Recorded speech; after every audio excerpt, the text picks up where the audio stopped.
Howdy. Welcome back to Dion Talk. A lot of times when I make my videos, I edit. I have some memory issues, and I really like to be able to look up data so that I know I'm giving you what's accurate and what you're going to be able to find too when you look it up. But sometimes, and one of the reasons I really like that the three of us do live streams, I mean, Matt and myself both took from Mike that we should do live streams because it's important for you, the investor, to know what does an investor keep in top of mind awareness. So for this video, I didn't tell Matt and Mike what we were even going to be talking about. So I have my two friends, Matt, the lumberjack landlord, and Michael Zuber from One Rental at a Time. What I'd like to do is take a topic that's been on One Rental at a Time several times because it's really important to the whole concept of financial freedom. Do the work. I've had some people reach out and say, hey, I really like your guys' channels, but when people say do the work, and they're colorful, what the F are they talking about? You know. So not only do I want you to explain, both of us, or all three of us, what do the work means, but in an adjusting market, what does our work look like today? So let's start with the creator of Do the Work. Awesome. So it's funny. I get that question a lot as well. And it's odd because I feel like I repeat it every day, but apparently I don't. No, you do. Yeah. I'll give you that. You repeat do the work every day. Like it's ingrained. Okay, good. But so let me kind of break it down for someone. And again, I want to be very clear. What I'm about to go through is what I went through. And I actually still do it. But what's most important is I did the following for 3 years in a row, every day. I wanted to invest in a market I never lived in, that I knew no one. Why? Because the market I lived in was unaffordable, too expensive, didn't cash flow. I chose a market 2.5 hours away, again, that I knew nothing about. So in order for me to be comfortable investing there, I had to go figure it out. Now I chose Fresno, California. It doesn't matter what market I chose. It's too big for me to learn as someone who's 2.5 hours away, knows no one, has no referrals, nothing. So what did I do first? This is painful detail. I first started to network with people in Fresno, agents, investors, lenders, anybody I could. And I just started asking, where do the middle class live? That was basically my question. Not like, the richy rich and not, here, where's middle class? I asked probably 20 people, maybe 25. And at the time, they talked about the Mayfair district. Again, I don't live there. I don't know where the Mayfair district is. So I have to look it up. It turns out it was 93703. It's a zip code. So, okay. Now I go from a market of Fresno, California, which is roughly 500,000 people at the time, now 1 million, to a zip code. I don't know about you, but the zip code at the time, I think it had like 500 listings or 400 or some numbers. Again, too big. So ultimately, I have to get to a point of selecting a buy box, which is step one everybody should do. For me, my buy box was 3 or 4 bedroom houses with 2 bathrooms, 2-car garage between 1,200 and 1,700 square feet. Step one. Step two is that is all I looked at for 3 years. What does that mean? It means I didn't look at duplexes. I didn't look at quads. I didn't look at condos. I didn't look at the Tower District. I didn't look at Old Fig. I didn't look at Clovis. I looked at 93703, 3 and 4 bedrooms, 2 baths, 2-car garage between 1,200 and 700 square feet every single day for 3 years.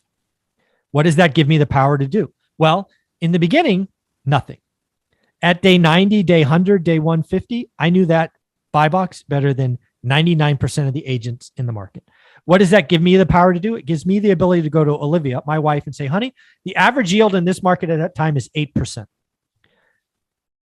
That's interesting because that now unlocks power. I now can go in and try to find 10s and 11s and 12s. What does that mean? It's cash on cash. How much cash out? How much cash back? So I was able to dominate a market. I was able to buy 3 houses in 3 years, all above average, all either good or great deals, because I looked at it every single day.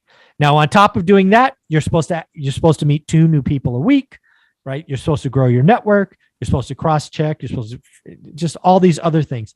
But do the work starts with getting a buy box, making sure that buy box has somewhere between 20 and 40 active listings and looking at it every day. Now, I want to be very clear because a lot of you are trying to outsmart me right now. You're trying to tell me, A, I have more time. I could do 2, or I could do 3, or I do this, or I do that. Stop it. I want you to look every single day, 7 days a week for 3 years. You can't do that if it's more. And then just document and learn. So for me, that is what do the work is, what it is, and more importantly, what it isn't. It isn't looking at Fresno. It isn't looking at houses. It isn't looking at this. It isn't, man, if you freaking come to me and you tell me you're doing one market in Texas and one market in Ohio and one market in Alabama, I'm going to lose my freaking mind. Because you are actually going backwards when you do that. You get no economies of scale. You're going to confuse the hell out of your brain and you're going to do nothing. So when I say do the work, that is certainly what I mean. So Matt, in a previous video that we did on One Rental at a Time, you were talking about doing the work in an adjusting market. Can you cover that? What Mike said? Yeah, I think in an adjusting market, what you have to do is you have to have your spreadsheet. So it's setting all the things up that Mike just talked about, your buy box, understanding the criteria in your buy box. And when you're looking at an adjusting market, you are tracking not only what the property is listing for, but also what its actual closing is. Guess what? That's still going to take you a minimum of 6 weeks. A minimum. The fastest anything is closing right now that isn't cash is 6 weeks. So you're going to need to be doing that spreadsheet for at least 90 days because that's only going to really give you about 6 weeks of data. Should you be making investment decisions on 6 weeks of data? Probably not. You definitely need to slow your roll. You definitely have to be patient. So the first thing is in managing that ever-changing market, it's what your buy box, yes, but what it listed for, what it actually closed for, understanding concessions. The other thing that I'll add to setting up your buy box and networking and doing all that work, you need to make sure that you've started networking with contractors.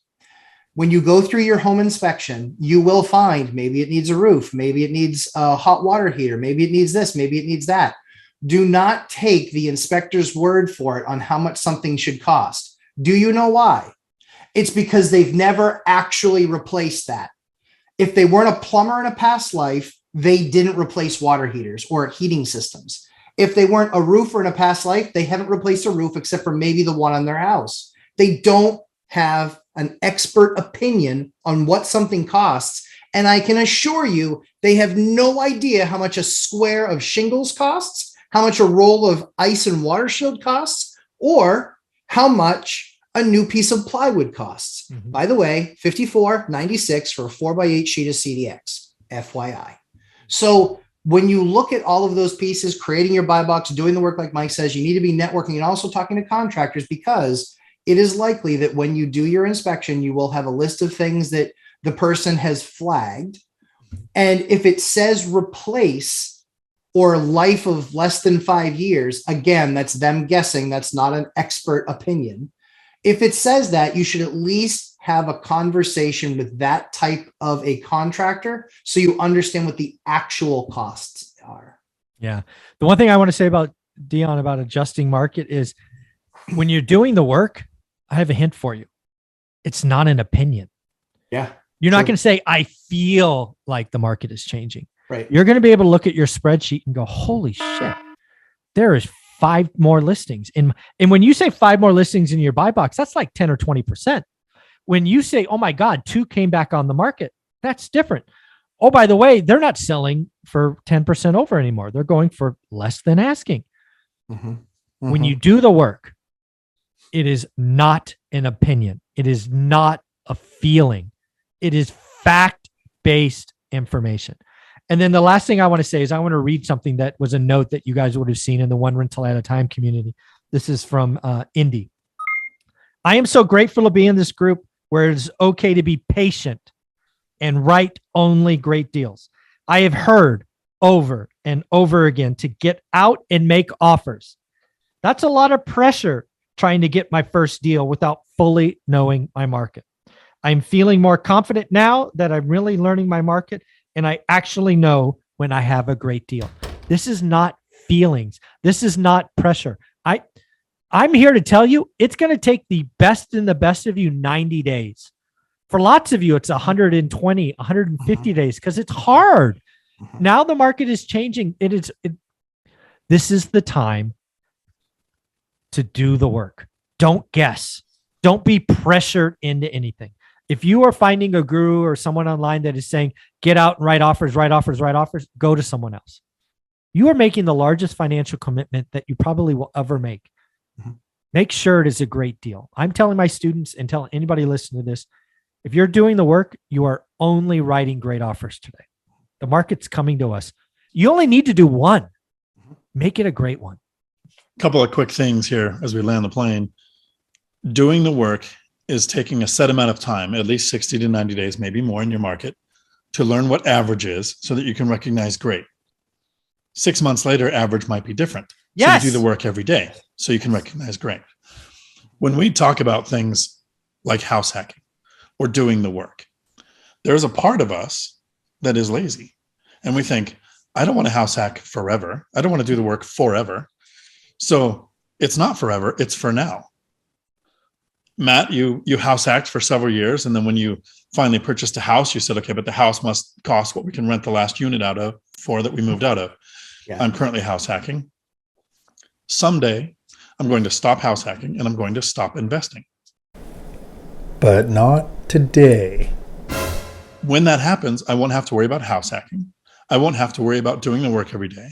Right. I won't have to worry about money because Right. for a period of time, I did those two things. Right. And the last thing I want to cover on doing the work, 15 to 20 minutes every day. Make it a habit, not 4 to 8 hours on a Saturday. You're going to miss all the deals that came out and left during the week. You're going to get maybe 2 hours worth of actual productive time on that 6 to 8 hours on a Saturday because you'll zone out the rest of the time. Make it a habit to do something every day. Perfect. Real quick, Mike, I have a question for you for Sure. the buy box. Mhm. So for me, I have a market of 30,000, Mhm. 20,000, Mhm. and 4,000. Oh, wow. Okay. Those are 3 different zip codes. Mhm. So for you, a zip code was hundreds or thousands of options. Sure. What would you recommend to somebody that is in my position where I don't have a 500,000 person city? Like we have 1,200,000 people in my state. Yeah. And we have lots of cities and lots of towns, but the biggest cities like 120,000, but a lot of them are either towns or cities, but they're, 4,000 to 30,000 people. So I can really learn a market faster just because it's so much smaller. So what would you recommend in that case? Yeah. So that's the beauty of, I've had this question. I've had to think about it a lot. And this is the, and again, I'm trying to answer it for the early, like when you're at your level, you can do multiple buy boxes, but let's say you're somebody in a town that has 10,000 people. What I would tell you is the same as the person that's in LA County, which is the biggest county that I know of.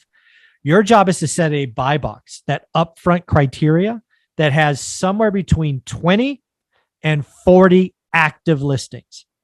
If you're in a town of 10,000, that might be the town. If you're in LA County, that's probably a zip code plus like 12 criteria. You want your first, like when you're setting up your first buy box, that might take you an hour because you're going to put it in and see what comes back. Your goal of a buy box is 20 to 40 active listings and then lock it in and go. Awesome. Thank you both for doing that. Mike, if people have questions, want to reach out, how can they find you? One rental at a time. I'm all over YouTube, books, website. Most importantly, I do a live stream, 8 a.m. Saturday mornings. We go for 60 minutes and it's a lot of fun. And Matt, how can they find you? Lumberjack Landlord on YouTube and Instagram, and 11:30 a.m. Eastern time, we do our live stream. Thank you both. Until my next video, thanks for coming to my Dion Talk. We're sorry, the number you have dialed is not in service at this time.